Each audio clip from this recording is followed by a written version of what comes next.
From Keene in the Shire, the Liberty Media capital of the world, this is Daryl W. Perry, host of FPP Radio News for Tuesday, May 10th, 2016. Silver is trading at $17.08 per ounce. Gold is valued at $1,264 per ounce. And according to BitcoinAverage.com, the average price of Bitcoin is $454.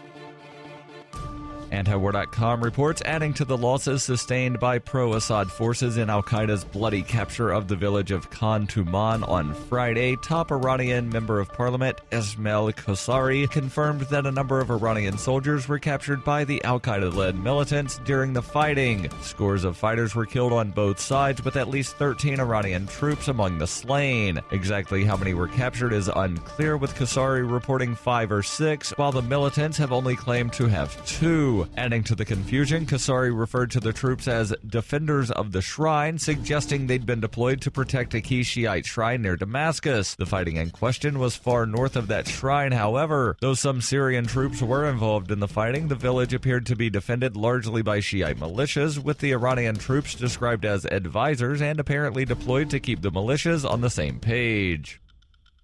When her plush and comfy life suddenly and unexpectedly fell apart, Brooke and her dog Cloud set out to defy the odds. If this is a man's world, as they say, living on the streets is no place for a young woman. One day she awoke in the redwood forest and realized she had become a hobo, and would ultimately come to know exactly what it means to survive. How to Be a Hobo by Brooke Willett is available from Amazon.com and all major bookstores.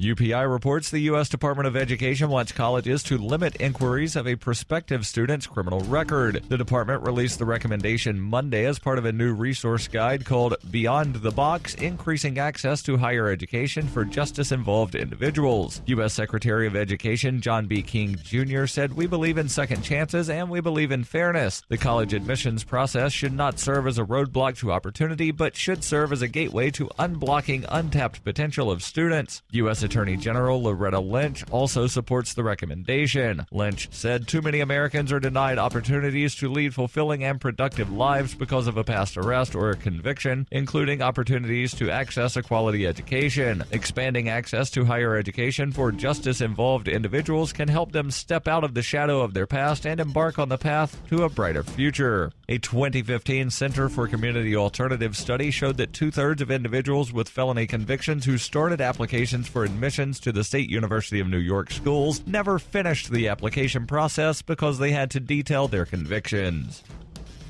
For nearly 40 years, Roberts & Roberts Brokerage has been a trusted source for buying and selling precious metals like gold and silver. They also take Bitcoin for precious metal purchases and have permanently removed the minimum purchase amount for all orders paid in the digital currency. Call Roberts & Roberts today for knowledgeable advice on buying and selling precious metals and a forward-thinking approach to new technologies. 800-874-9760 or visit online at rrbi.co.